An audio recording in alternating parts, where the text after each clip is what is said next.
Sorry sorry. तो अभी तक यही चल रहा था कि भरत जी भारद्वाज मुनि के पास मिले। भारद्वाज मुनि ने उनको सच सच बताया कि तुम्हारी माँ का ये दोष नहीं है, देवता परेशान हो गए थे और देवताओं ने सरस्वती देवी को तुम्हारी माँ के ऊपर ये करने के लिए भेजा था। फिर उसके बाद भारद्वाज मुनि उनको बहुत अच्छे से स्वागत करते हैं और हर एक व्यक्ति के साथ ऐसा स्वागत करते हैं। सारी सिद्धियां और रिद्धियों को बुला लेते हैं कि भाई आप जाइए और इनको जो है सेवा कीजिए। सारे भरत के साथ जो भी लोग आए हैं उनकी सेवा कीजिए। तो मुख्यतः यही अभी यहाँ पर हुआ है। फिर अ,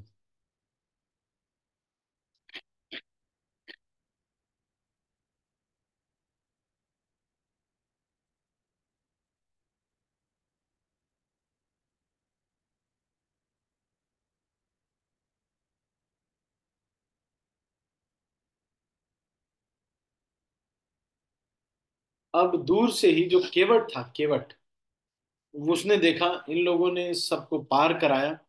उसके बाद फिर भरत जी को केवट ने बताया कि वो जो एक स्थान है जहां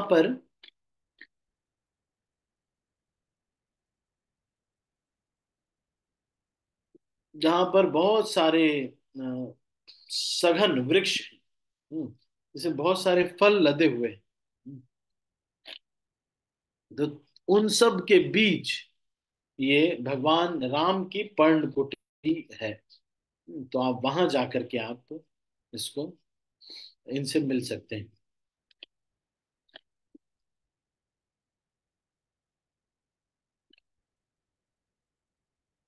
अब यहाँ पर जो है निषाद राजगुह के साथ भरत जी पहुंचे हैं। और भरत जी ने जब वृक्षों को देख करके भी भरत जी को रोना ही आ रहा था, क्योंकि भगवान राम का अभी अभी इन लोगों ने दर्शन किया है। हम्म, तो दोनों भाई जो है जब भगवान राम के चरण देखते तो उसको परिक्रमा करते, उसको बहुत ही शुभ मानते। हम्म,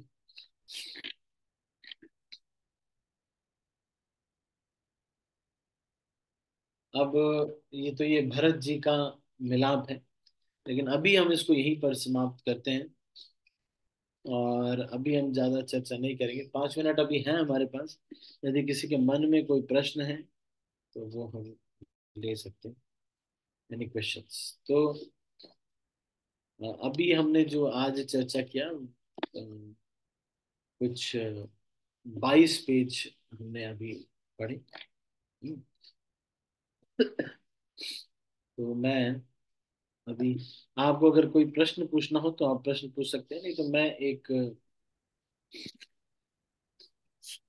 सोरठा, छंद और चौपाई, इन सब में क्या डिफरेंस होता है?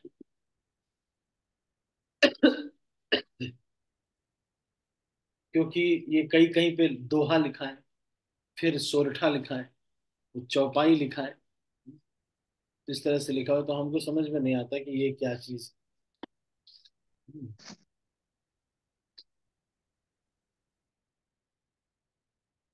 तो ये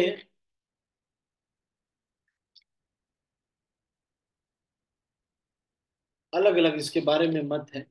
तो इसके बारे में हम थोड़ा पढ़ सकते हैं क्या?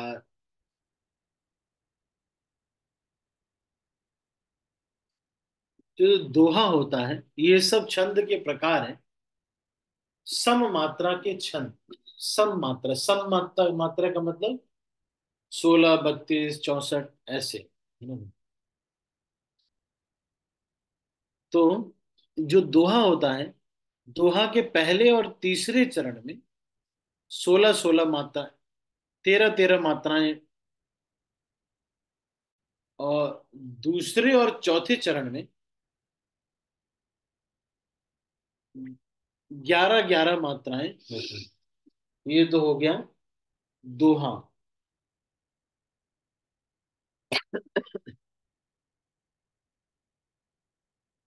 सवाई जो होता है उसमें 32 मात्राएं होती हैं, 16 16 पर रति होती है। भगण एक है, चौपाई के प्रत्येक चरण में 16 मात्राएं होती हैं। सोरठा दोहा का उल्टा होता है, जिसके पहले और तीसरे चरण में 11 11 मात्राएं, और दूसरे और चौथे चरण में 13 13 मात्राएं होती हैं। तो ये आपको थोड़ा अभी क्लियर होगा।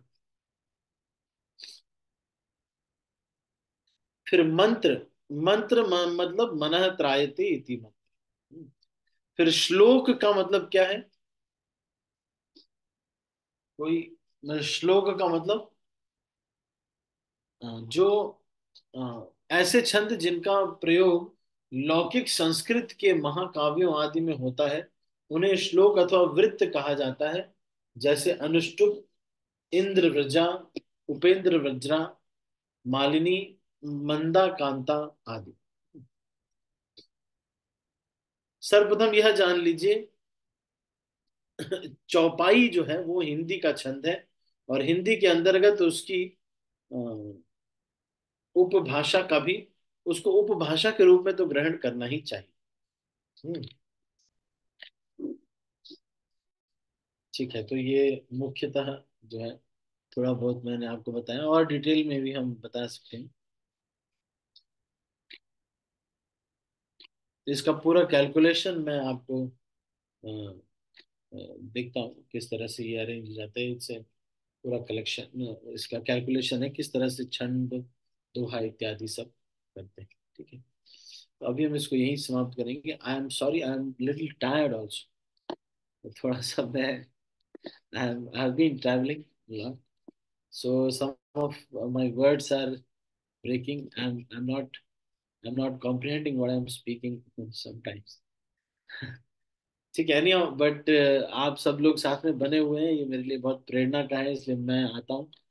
और हम इसको कंटिन्यू करेंगे। कल मैं दिन में थोड़ा रेस्ट करूंगा, और फिर हम इसको और अच्छे से कंटिन्यू करेंगे। कल परसों थोड़ा सा स्पीड में लेकर के चलने का प्रयास करेंगे, क्योंकि उसके बाद फिर हमको भी थोड़ा सा बिजी हो जाऊंगा। मैं भक्ति रसायन सिंधु का एक कोर्स भी लॉन्च करना है आपके लिए, क्रैश कोर्स एक लॉन्च करेंगे अभी, ताकि, क्योंकि बहुत सारे भक्त, मतलब बेसिकली ये भक्ति रसामृत सिंधु का ओरिजिन इसलिए हुआ है क्योंकि बहुत सारे भक्तों ने कहा कि प्रभु जी भक्ति शास्त्री तो कर लिया है, पर भक्ति रसामृत सिंधु अभी समझ में नहीं आई है। फिर भी दूसरी चीज, 19 चैप्टर के बाद फिर नहीं पढ़ाया गया, तो वो वाला जो पीछे का पार्ट है वो भी पढ़ाएंगे, और साथ में ये 2 पार्ट में हम इस कोर्स को करेंगे, भक्ति रसामृत सिंधु को। अम, तो इसको मैं, ये एक क्रैश कोर्स के जैसे हम करेंगे, और इसके कोई चार्जेस नहीं रहेंगे। ये मतलब मैं ही पढ़ाऊंगा, इसमें कोई और व्यक्ति, पहले मैंने सोचा था कि अ, कुछ 2 3 डिवोटीज को ले करके इसको करेंगे, पर ऐसा अरेंजमेंट नहीं हो पाया कि कोई ना, क्योंकि मैं अभी यहाँ पे आ गया, तो मैं अभी किसी भक्त से पूछ नहीं पाया। और ऐसे क्रैश कोर्स के लिए आजकल एक्चुअली बहुत सारे महाविद्यालय इत्यादि चल गए हैं, तो लोग उसमें ही व्यस्त रहते हैं। सुंदर गोपाल प्रभु, अमोघ लीला प्रभु, और जो जो मेन मेन, जैसे कि पंजाबी बाग के भी जो ब्रह्मचारी हैं, वो लोग, मुरली कृष्ण प्रभु वगैरह भी। तो इसको हम करेंगे, डिस्कशन के थ्रू करेंगे। ठीक है, यानी हाँ। गंभीरा वासी प्रभु, आप कुछ कहना चाहते हाँ, हरे कृष्णा प्रभु जी, दंडवत। नहीं, हैं? प्रभु जी, मैं ये पूछना चाहता कि रिद्धि और सिद्धि में क्या डिफरेंस होता है?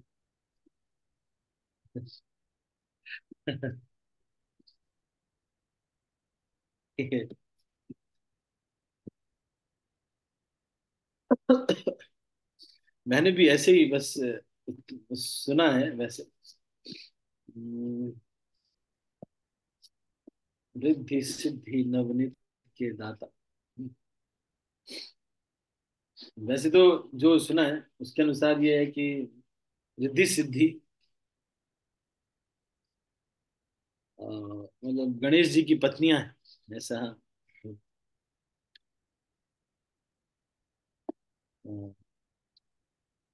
बेसिकली जो रिद्धि का बोल, सिद्धि का मतलब है कि पावर्स, है ना, जैसे कि आपका इशिता वशिता, मतलब कोई कुछ कर सकते हैं आप उससे।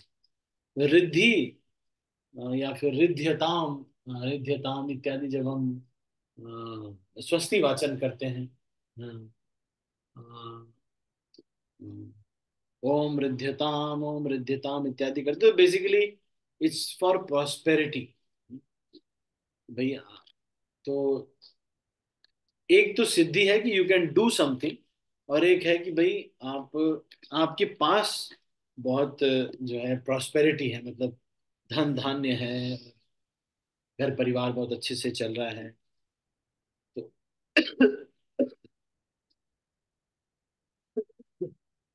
इसके बारे में ये है, तो सिद्धि और रिद्धि। तो कुछ लोग ये भी कहते हैं कि बुद्धि रिद्धि सिद्धि और रिद्धि तीन हैं, लेकिन जैसा गणेश जी की पत्नी के रूप में बताते हैं कि अ, ये तीनों को, रिद्धि सिद्धि और इनको, ब्रह्मा जी ने इनको बनाया था और इनको जो है दिया था। हाँ। अ, ये है ये। लेकिन ज्यादातर लोग ये जानते हैं कि गणेश जी जो हैं वो ब्रह्मचारी हैं और नरसिंह देव के भक्त हैं। हाँ।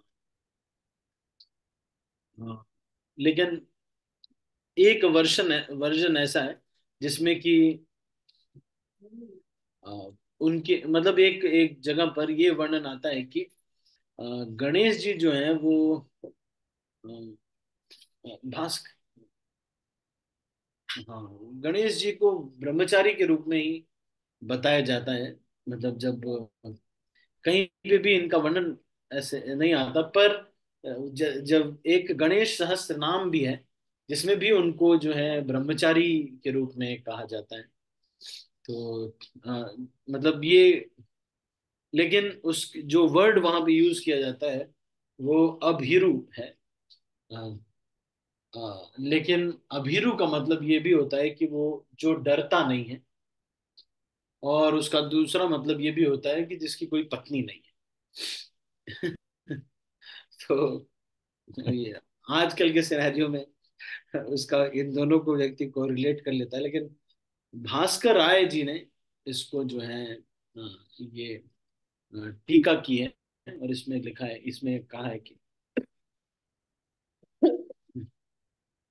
हाँ, अभीरु का मतलब है कि वो ब्रह्मचारी थे।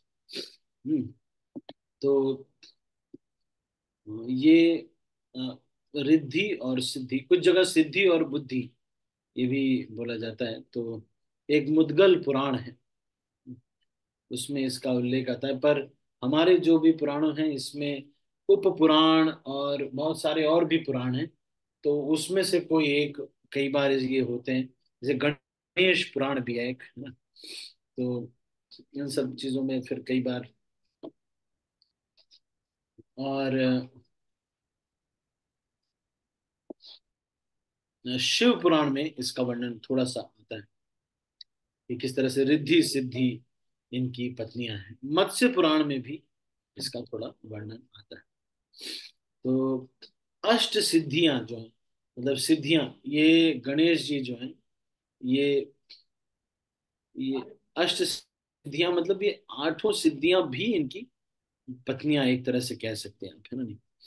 अष्ट सिद्धियां जो है वो स्त्रियों का रूप लेकर के इनकी सेवा किया करती। तो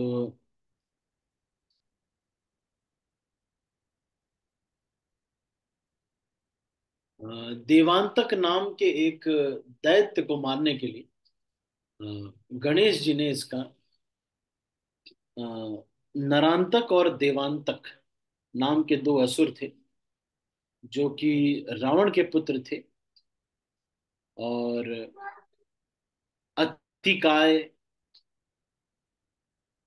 इत्यादि, ये रावण की एक और पत्नी थी धन्य मालिनी, उसके बेटे थे। और नरांतक जो था उसको अंगद ने मारा था, और बाद में जो है जो देवांतक हैं इसको गणेश जी ने मारा था इन अष्ट सिद्धियों का इस्तेमाल करके। तो ऐसे ही थोड़ा बहुत ज्यादा अब इसके बारे में इस्कॉन में इतना ज्यादा हम लोग अभी नहीं जाते हैं। तो हम लोग को इतना ज्यादा पता भी नहीं। ऐसे भी कुछ लोग बोलते हैं कि गणेश जी ने देवांतक को नहीं मारा था, देवांतक को हनुमान जी ने मारा था। तो ये भी एक है। तो इसमें अभी क्लैरिटी नहीं, क्योंकि हमारी जो संप्रदाय के आचार्य लोग हैं उसमें अभी इसका रामायण का उतना ज्यादा टीकाएं नहीं है। जो मध्वाचार्य ने टीका लिखी है उसमें आपको अ, महाभारत के ऊपर टीका मिलेगी। हाँ, तो इसलिए इसके ऊपर ज्यादा कुछ कह नहीं सकते। और ये है कि बेसिकली जो आपका प्रश्न था रिद्धि और सिद्धि क्या है, तो सिद्धियां मतलब भाई पावर्स है, और रिद्धियां मतलब वेल्थ और प्रॉस्पेरिटी, है ना। मेरा ओके, थैंक यू। हरे कृष्ण। राणा पाटिल प्रभु, आपका कोई प्रश्न है क्या? नहीं? अच्छा, आप तो वो एक रिकॉर्डिंग ऑन करने के लिए बोल रहे हैं।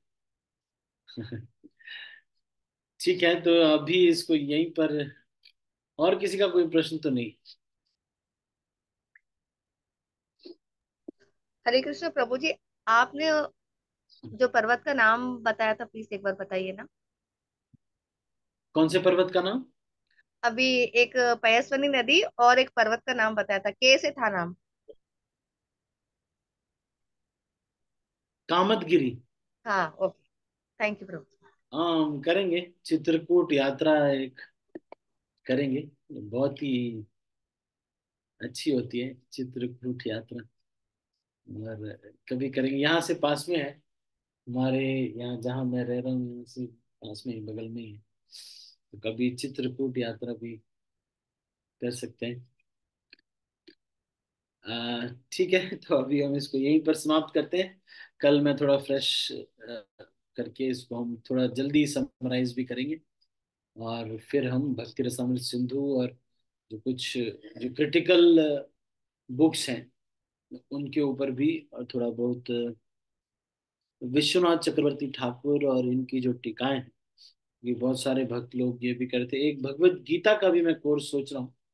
मतलब ये बहुत ही शॉर्ट कोर्स ऐसा करने के लिए, ताकि अब वो थोड़ा सरफेस सरफेस से ये पता रहे। कई सारे भक्त ऐसे हैं जो कि भगवत गीता नहीं पढ़ पाए। ये बहुत ही मतलब इट्स अ वेरी, ये बहुत दुख की बात है। हरे चलो। कृष्ण प्रभु जी, हाँ हाँ। ईशोपनिषद के बारे में भी प्लीज बताइए ना। ईशोपनिषद तो बहुत टफ लगता है प्रभु जी। हाँ, पढ़ाएंगे पढ़ाएंगे। ये इन लोगों ने रिक्वेस्ट किया, कुछ और भक्त हैं आपके साउथ के ही है, हैदराबाद के कुछ डिवोटीज ने बोला भी, और बाकी कुछ दो तीन मेरे आईआईटी के काउंसलिंग उन लोगों पहले के मतलब आईआईटी दिल्ली से में पहले मैंने कुछ समय वहां भी टीचिंग किया है। तो फिर देख, ठीक है। तो अभी हम इसको यहीं पर समाप्त करते हैं। आप सभी भक्तों का बहुत बहुत धन्यवाद। हरे कृष्णा। श्रील प्रभुपाद की जय।